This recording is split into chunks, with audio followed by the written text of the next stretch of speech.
possible. Tonight on Talking Politics, the federal government denies infrastructure funding for the massive I-90 Allston Turnpike realignment project that state agencies have been planning for a decade. So what's going to happen next? We'll dig into that question ahead. But first, Donald Trump is heading to New Hampshire this weekend, where he's set to speak at the annual meeting of the state's Republican Party. It is likely to be a warm welcome. Trump won the state's primary handily back in 2016, and Trump-aligned candidates thrived in last fall's congressional primaries. But then again, they didn't do so great in the general election. And recently, the two candidates vying to become the new NHGOP chair declined to call Trump the leader of the party nationally. That's a question that matters in this state as well. Former Governor Charlie Baker kept plenty of distance from the former president and enjoyed high approval ratings across the electorate. In contrast, Mass GOP Chair Jim Lyons embraced Trump, an approach that saw the party's candidates flop at the ballot box last fall. And that isn't the only reason Lyons' future is in doubt. In recent days, the Boston Globe has reported extensively on dysfunction inside the Mass GOP, including money woes and possible violation of campaign finance law. So where is the Mass Republican Party headed? And why should voters who aren't Republicans care?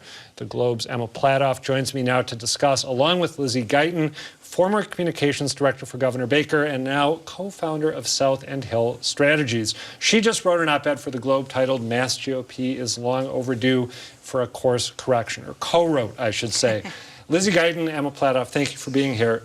Emma, I was going to try to provide a fuller recap of the GOP's issues in that intro, and I realized that I would just be reading for like 5 minutes. Can you summarize the big problems that your reporting has brought to light that the party's dealing with right now? Absolutely. I mean, so just to start, it's hard to be a Republican in Massachusetts, right? Republicans are in the political minority here. It's hard to fundraise. It's hard to get their candidates across the finish line during the general election. In recent years, though, that's been even more difficult with factions within the party, a lot of dysfunction. The party hasn't had a formal meeting in more than a year. There are a lot of inter-party lawsuits.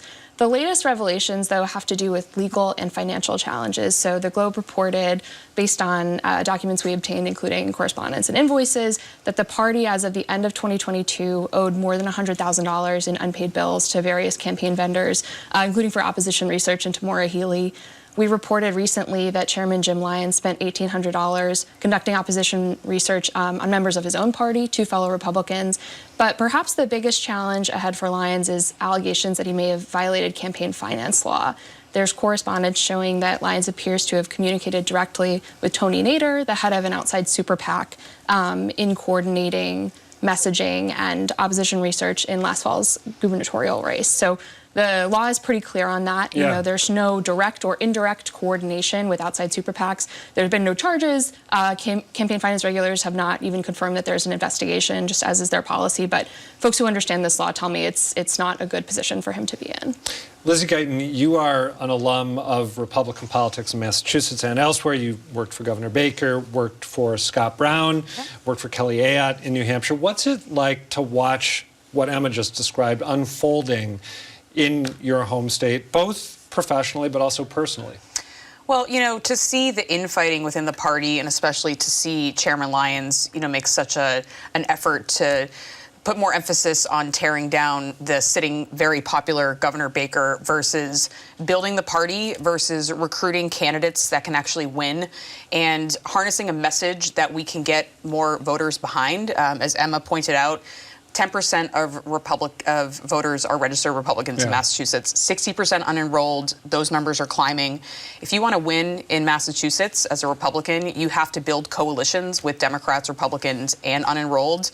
And during Chairman Lyons' tenure, we haven't seen any of that. We just got through our last election cycle with 0 Republicans elected statewide, and the numbers in the State House and the legislature just completely nosediving. Yeah. The already minuscule numbers in the legislature getting smaller.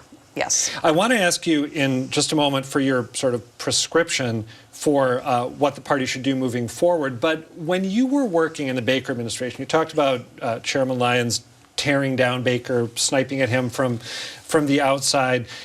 Did that make the governor's job more difficult than it needed to be when he was dealing with things like COVID, for example?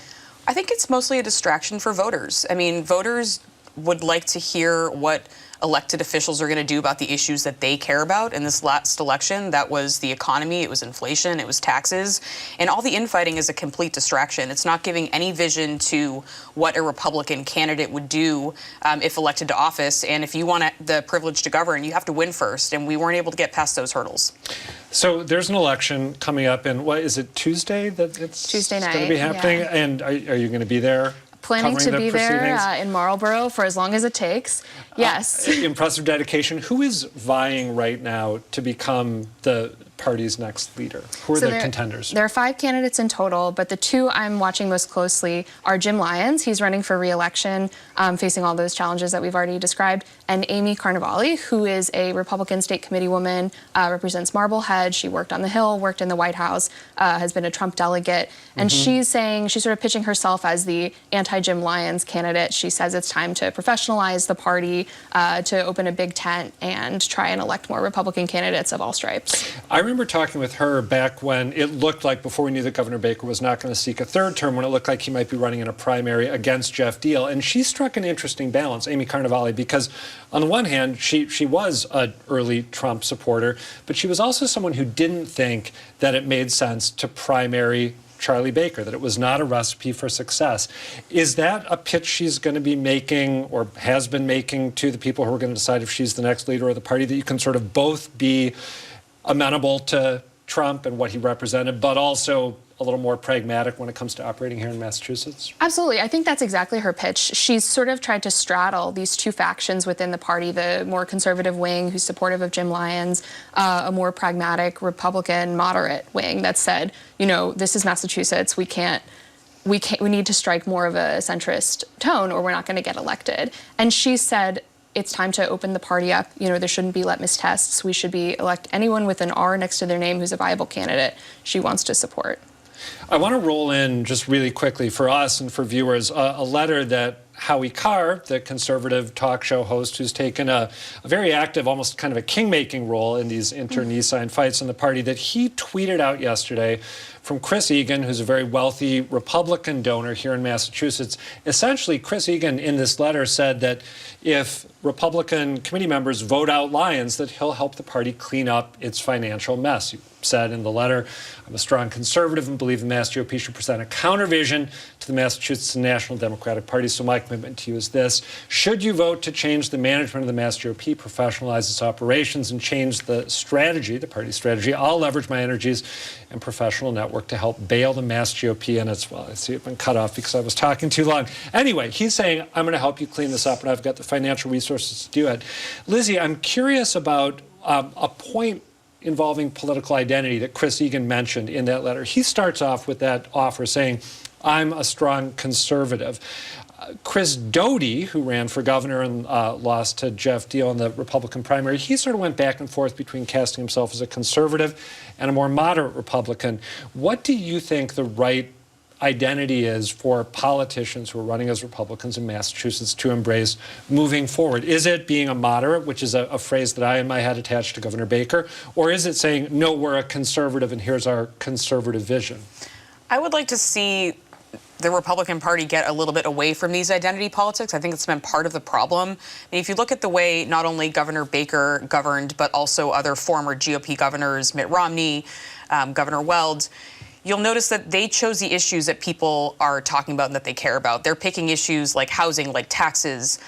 They're building coalitions. They're finding ways to get things done with Democrats on Beacon Hill because that's what voters are responsive to. I mean, there's a reason that Governor Baker maintained his status as the most popular governor in the country for his 8-year tenure, which is unheard of. And that was because he was a coalition builder and he was not focused on identity politics. He was focused on what he was hearing from voters. And in Massachusetts, when you're taling about taking what you're hearing from voters, you're talking about independents, you're talking about Democrats and Republicans, and tackling those issues head on. I want to ask you a little more about, again, what you want to see to make the party competitive, to make the party's candidates competitive. In that Globe piece that you co-wrote with your colleague Colin Reed, tell me if I'm reading this right. You sort of suggested pick conservative issues when they make sense, and that will be when it comes to fiscal things, and leave cultural fights, leave those by the wayside. Am I summarizing correctly, or that's part of your argument, right? That is like, part don't of get the into argument. things like same-sex marriage or abortion rights. Leave that Correct, because we know how the electorate feels about that in Massachusetts. And, you know, similar to how Jim Lyons has and Jeff Deal and others have really made Trump and their support for him a main part of their platform, that doesn't work in Massachusetts. Yep. It doesn't. That's not how the electorate responds. And if you want to win, you have to find a balance on the issues that you're talking about that can resonate with a coalition of voters.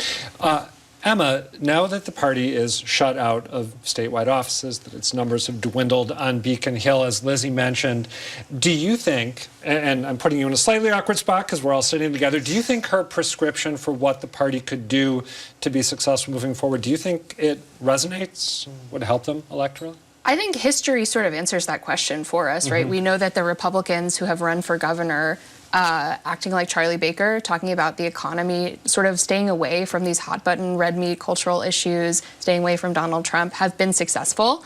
If you look at Bill Weld, Paul Cellucci, Mitt Romney, that's sort of the model of Republican governor who has been able to win here. And when you look at, excuse me, more conservative candidates like Jeff Deal, they just haven't done as well with voters. And I think that's a big, way towards answering the question. Jim Lyons might say, if you're going to run as a Republican, you need to stick with your conservative principles. We're not going to stray away from who we are just to win elections. But I think that's part of the division within the party right now, is over that strategy. Well, I remember talking to people at the outside the Mass GOP convention when they nominated Jeff Deal, and there was a certain group of people who I would talk to who would say essentially, well, we don't care if we lose. At least we're going to stay true to our principles. We're going to be, I'm paraphrasing, but we're going to be pure. We're going to be what Republicans should be.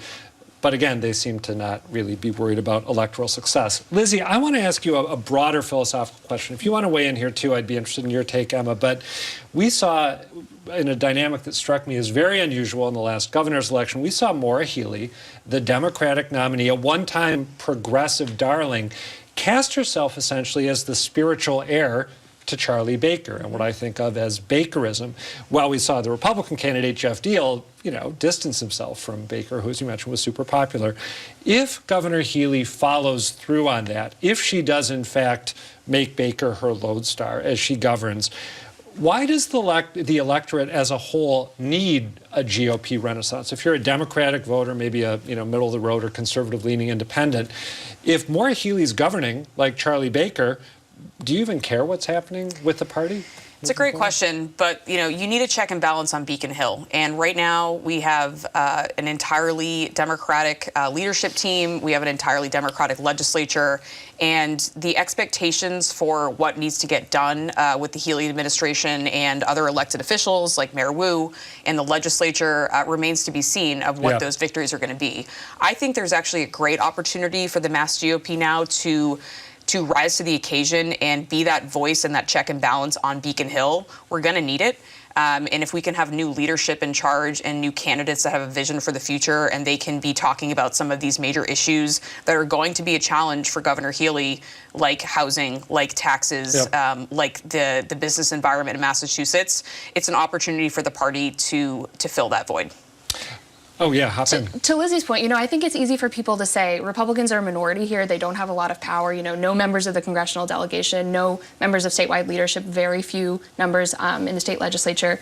Why should we care, right? Why should we follow this chaos at all? Why does it matter? And I actually think it's important just for that reason, that they don't hold much power. We know that a healthy democracy is built around political debate. And if you are living in essentially a one-party system, we don't have that check and balance. We don't have that accountability. I think no matter where you fall on the political spectrum, a lot of people appreciate that it's important to have different perspectives at the table. And if the party can't get itself together to elect folks to that table, then we're going to have a dominant Democratic Party without much challenge. Yeah. All right. Emma Platoff, Lizzy Guyton, thank you for talking this through. A few years ago, before the pandemic, I read an article about a big new project that was going to shift the location of the Mass Pike as it runs through Allston. And I remember having two distinct thoughts. First, do they really need to be doing this? And second, my commute is already bad, but when this happens, it's going to be downright hellish. Well, now it turns out the project might not happen after all, at least not immediately. This week, the federal government declined to give Massachusetts $1.2 billion toward the project's projected cost of about $2 billion.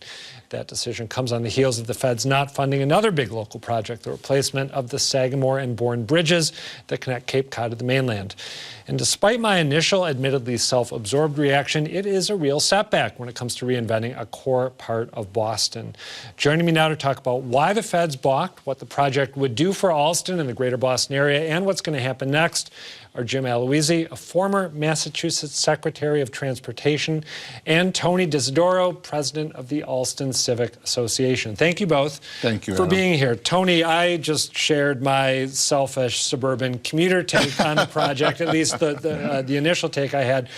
I want to get your take as someone who is active civically in Allston, leads the Allston Civic Association. What would this project do if it finally happens for the people who live in Allston? Well, to the people of Allston Brighton, it's a very personal project, given the fact that, if you remember, a little over 60 years ago, and at the founding of the Allston Civic Association, the Commonwealth of Massachusetts looked at a project to extend the Mass Turnpike from Newton to downtown Boston. And we lost that fight. That turnpike came right down the middle of our neighborhood. It wiped out homes. It wiped out businesses. We lost our commuter rail capability, only getting it back a few years ago with the Boston Landing commuter rail station. So to the people of Allston Brighton, this is an opportunity to sort of amend a number of mistakes that the state made. So the connectivity to the river, West Station, which would be a critical multimodal hub, the improvements that we would make in a pedestrian overpass and the Cambridge Street overpass. There's a lot of local amenities that would help ease over that pain and trauma that was felt even 60 years ago. And there are still people in the community who remember that time. And so this is an opportunity. So, you know, what you just mentioned, Adam, about what has just occurred, yeah, does it create uncertainty and concern and what have you? Absolutely. Does it diminish our passion to see this project to the end? Not at all. I'm glad that you situate this project in the context of the extension of the Pike through Allston and Brighton, because we talk a lot of, and I'm a transplant, but I feel like I've internalized the story of the West End, for example, the West End. And we hear about that all the time. We don't hear as much about what the Pike meant for the places that, you know, used to occupy the place, the spots the Pike now occupies. Jim, from a transit perspective, Tony alluded to this a little bit ago when he mentioned West Station, but what would this project, and West Station in particular, mean for Boston as a whole if it ultimately comes to fruition? Well, it would mean that we would take a big step forward in our efforts to reduce carbon emissions, to be a more sustainable and equitable mobility environment in Metro Boston. Look, the first thing I want to make clear from my perspective, Adam, I would not conflate what happened with the Cape Cod bridges to Allston Landing. Okay. Right? I think it was just too early, frankly, for the state to look for grant money for Allston. We're not ready yet. Mm-hmm. Cape Cod is a different issue, badly designed, a misplaced project in my judgment. I-90 in Allston is a necessary project at any number of levels. First, you do need to replace the existing elevated highway with the modified all-at-grade alternative. And in doing so, creating West Station, creating a rail link over the Grand Junction to Cambridge is going to provide people from the entire Metro West corridor out to Worcester with better, more sustainable access to jobs in places like Kendall Square and places like downtown Boston. And it's going to provide the kind of sustainable mobility, multimodal options for folks in Tony's neighborhood and in that particular environment in Allston, Brighton, and Cambridge. It's a win project. And I suspect when the state is truly ready for a grant program, you know, there's no construction start date. The Highway Department only just a month ago finally accepted the modified all-at-grade as the preferred alternative. There's no fully developed finance plan. Those things are yet to come. When those are more fully developed, I predict that we will be in a good spot to get a significant federal grant. Two follow-up questions for you. When you talk about all at grade, that's a phrase that you hear a lot in connection with this project, but that people who are not intimately familiar with the details, they might not know what that means. So there were different visions of how this project might unfold. What does all at grade mean, and what is the alternative to all at grade? Well, the main reason why we're doing this project is it's an elevated highway, and it's not, maybe people don't perceive it who drive it, but actually that elevated highway was built at mid-century by Bill Callahan, frankly, as the result of him losing a grudge match at the time with the then head of the MDC. Tony and Fred have written about this. And so, like all elevated highways, it is in serious, over time, it deteriorates. It's a big mistake to repeat that same error of rebuilding this simply as an elevated. By putting it at grade, not only do you make it over a life cycle easier and cheaper to maintain and safer, but you're also, because of the design, you're also opening up opportunity for better, safer cycling, walking, and better bus traffic within that area. So it's a significant way to say this is not just a gateway to Boston, which it is, but it's also part of a community, which it also is, and we're achieving both. Thank you for that. And then one, just quickly, and I'll come back to you, Tony. The West Station, we've talked about that. I remember being unclear on these details early on. Could you, in theory, when West Station is built, could I walk over there from WGBH and then just catch a train to, say, Kendall or Central Square? Is that what would be possible? That's the idea, is that you would be able to take a train over to Grand Junction route, which is the bridge over the Charles, and get to Kendall Square and have lunch with me over at MIT. Yeah, so that would be the deal. Okay, let's plan on doing that in whatever, 10, 12, 15 years when this, I like that idea a lot. Hopefully I'll still be mobile then. On the same note, Tony, when you and I talked about this project yesterday, and Jim's already touched on reason for optimism, but you sounded much more optimistic than I expected you to, given how long this has been in the works. Right. Do you share Jim's assessment that the details just weren't hashed out enough for the federal government to say, okay, we're going to give you more than $1 billion? Is that why you're optimistic, that you think when those are hammered out, the feds will be more responsive? I agree with Jim. I think the merits of the project stand on their own, and given the impact, generational impact that this project is going to have, yes, I am optimistic, as Jim was saying, that we're eventually going to get to the right place and get this approved. I mean, what are the options? You know, we're seeing, at least in my community, we're seeing historic development taking place, especially in the life science sector. So the economic impacts of this, the revenue impacts of this, we have a major stakeholder in Harvard University that will inherit optimized sites to develop, air rights, what have you. There are just so many positive things going for this. Reconnecting, you know, talking about taking down the archway there kind of reconnects our community as well, gives us a gateway to the river. We improved ped and bike pathways. So I think it stands on its own. As an original member of the task force, has it been an emotional roller coaster? It has been. Has it been some good days, some bad days? Absolutely. But I think there's a passion and a persistence on the members of the task force and advocates like Jim as well, that we really don't have much of a choice with this. Congestion is getting horrific in the city of Boston. It's terrible. The life science industry tends to be more car-centric. A lot of that development in the city, the employers don't really see a lot of their talent coming locally. They see it coming from outside in Metro West and what have you. Those people, if you don't give them a positive choice, are going to come in by car. And we, especially a pass-through community, we can't afford to have more of that take place. I got to ask you to explain. When you say we as a pastoral community can't afford to have that take place, what do you mean? In the sense of, we are so congested right now.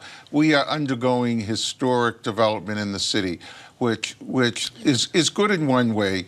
But as the mayor was saying... So you're using pastoral in the religious sense, right? Or, yeah. I see. No, not really. What I mean by that is that the choices are not very good beyond this project. This project stands as a centerpiece to everything that we want to achieve and we want to hand over to the next generation. The sustainability that Jim talked about from an environmental standpoint, getting away from cars, you know, giving people choices. Right now, public transportation isn't really competing that well with the automobile, and that's well, I'll be paying a honest price with you. for that. When I first started, because I come into WGBH from the North Shore, and when I first started working here, I wanted to be able to take public transit, Right. but it meant taking the commuter rail that I live right by to North Absolutely. Station, then walking over to catch the Red Line at Charles MGH, going out into Cambridge, Right. either to Kendall or Central, and then Right. taking a bus in here. And if I could do it more easily, and if West Station made that possible, I would love to do it.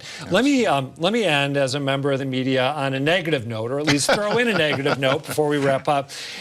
If in fact the project does end up getting funded and proceeding, it is going to create a whole bunch of headaches for the people like me who have been driving in to the neighborhood. And then people like me, as you know, Tony, are going to end up out in your neighborhood streets seeking alternate routes. Absolutely. So what will the state and city need to do to mitigate that? Jim, how can that be handled or managed if we get to that we point? have a great asset. We just need to use it more, and it's called the Worcester-Framingham commuter rail. There you go. Right.